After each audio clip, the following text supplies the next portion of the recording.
Energiaren inguruan, adibidez, izaman da, lanien hasita dagoenez.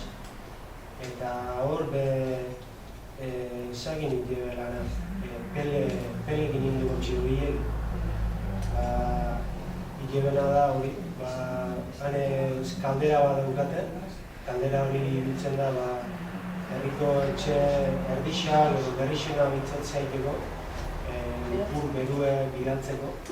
Eta egin dutena da, aldaketa. Eta biltzen zuten gaz, butano, propano, abotako bat.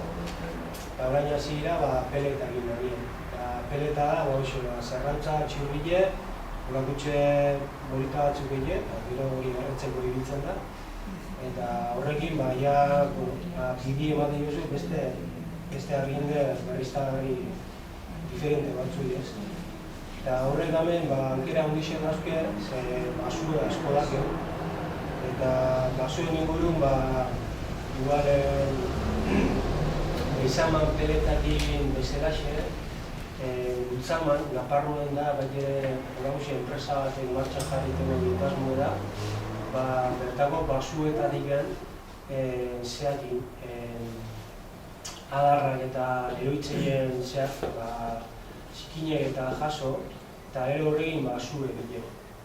Zue ure berotu, eta bertandiken bertak arginderra, okasuntan ure berotzi ez. Eta holakutxe zeak ekimenak oso interesanti dire. Erakustizu, ametxe bertan egia zeik gara, holako zenbakin. Eta kontu hor dute, zenbat pinu dagoen baita, politik zegoen ditzen. Hainbat pinu bota, sartu bertako arbola, eta holakutxe ekimenak egin aztia. Eta baita ere, aita bibuel sana konsumo elkartiena da. Hori ere, dola batzeko lugar, osonena batzarrak gutieren etxe duzun eta abixera. Eta hemen funtzionatzen dut guzio bat. Izan dugu zute gutxora erazerran baitere, eta horrekin aukera dixen. Zertatu egiten da, horrekin lehenago aipatu behar nu, baina oianen kudeaketa ere auzolanean egin izan dira, bentsatiari batzutan, eta txalarrena eginez, Nafarroan, da, zerrentziela mendiak mindegiak edo bibero, bertako zuaitzen haziak bildu, horrela egiten zen, arrizko pareta batekin babestutako gune batean, eta ja landarea aztentzenean 2 metro, horiek mendian landatzen ziren, eta lan horiek auzolanean egiten ziren. Herritar adibidez, familia bakoitzak urtean 3 landare landatu behar zuen mendian, ikusten dugu, oianen kudeaketa hori ere, herritarrek euren esku izan dutela, horren arduratu dutela, eta 1980ko hamarkadatik edo, hori lan horiek enpresei kontratatzen zaizkiela udaletik, ez? Baina, hemen Lezon, badago azte talde bat edo, hori bere esku hartu duela. Tokiko zuaitzen haziak bildu, landarea gero mendian, edo azten utzi eta gero mendian landatu, edo, nahi dut, eta uste dut, olako eren zabal batean, bertako zuaitza landatu dutela, ez? Eta herritar talde baten ekimenez. Eta nahi dut, pixka talderatuz ez, historikoki egin den gauz bat, gaur egun ere egiten dela. Adibidez, Donostian egin zuten, igual gaia zeldatu baina Uoldeekin, alkatearekin egon da movida, eta Martineko jendia moskatu indala, azeneko Uoldeekin zuten dut. Adibidez, Ziratek egin zuten, lehenko lagun batean deialdi bat, eta egin datiko esan dut zidan lagun bat. Eta Martineko auzokideak gero batzarretan zirena ronga montatzen lau esan dut zidan. Orduan... galdu da piskat hori ez, beno adineko jendeak errango du, hori galdu dela ja, eta ere ikusi da, une larrietan mintzat, herritarrak elkartu eta ateratzen direla, mintzat badago oraindik zerbait ez. Eta guk erranen genuke, larrialdi unetan hain eraginkorra bada, egunerokoan ere eraginkorra izan daitekela ez.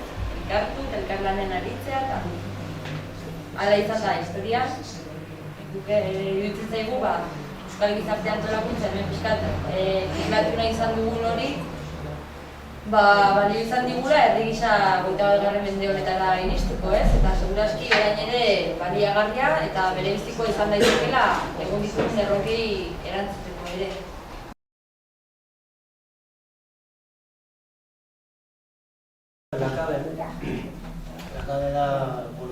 neska bat, lehen gutza zegoena, eta lehen kastiagok izango ziena, sumizio eta objesio inguruan segitzen jenien eta hasi hartu zaren, erixe, eta hon martxan jarri eta horri zen ginen auzolan egin denekuen, eta holaxe antzerkixek eta geneko, eta tamlein amikago antzerkixek, ikusteko benetan zer problema sortzen den ezta. Eta problema nagusixetakoa batzarrietan ez dakigula edo jende asko ez dakixela labiaz. Eta horra frustrazioek horixe atatzen zen.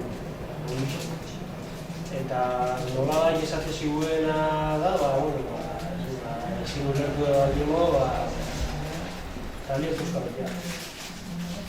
Hiru bat baldin daude, ez daudena konformora, eta beran, desberdin du, bereiztu edo beste dinamika bat hartu behar dela. Gaur egun batzarretan edo asambleetan funtzionatzeko ez gaudela prestatuta, lehen erran dugunagatik ez, gizarte ereduak individualismora eta bakoitza berea ikustera eta horrelakoetara garamatza, edo jada ez dire lantzen lehen erran dugun bezala dantzaren bidez eta horrelakoen bidez talde izatearen kontzientzia edo kohesioa, orduan agintzaria dela guretzat batzar batean edo funtzionatzea. Orduan bere ustez, egin beharreko lehenengo goz edo beretzat referentzia historikoa da lehenago izan den batzar hori aztertzea. Eta hor badaude mekanismo batzuk, orantxe gurutzek aipatu duena batzar batean bitan banatuta badago, hori biderkatzea ez, eta bi batzar egitea bi historikoki horrela egin izan omen da, edo erabaki bat hartu behar bada ez dago adostasunik gehiengoak erabakitzen duena egiten da, baina gutiengoari errespetatzen zaio erabaki hori ez egiteko eskubidea edo. Hau da, onartu egiten du, baina ez dauka bete beharrik. Edo, erran nahi dut, historikoki izan den batzar horietan, ez gaugula esperientzia egin topado eta aberatsa taldean funtzionatzeari buruz edo batzarrak egiteari buruz, ez? Eta ere interesgarria da nola guztiaren gainetik taldearen biziraupena lantzen zen, baina baita elkarkidetzare bai, ez? Bizikidetza. Eta harreman ona, bai bakea, borrokarik ez izatea, eta bai elkar bizitza egoki eta on bat ere pozgarria eta pozagarria dena.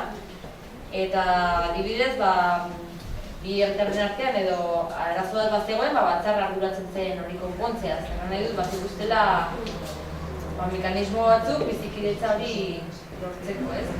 Identzia hori dena galdu dugu, ez dugu jaso, hori hor bozketa bat egon delako, baina, interesgarri izan daiteke eta guk hola uste dugu hori egiten saiatzen ari gara, aztertzea, zer izan diren, eta gaur egun zerotik hasi beharrean, esperientzia hortaz baliatu gaitezen gauza berriak egiterakoan, ez?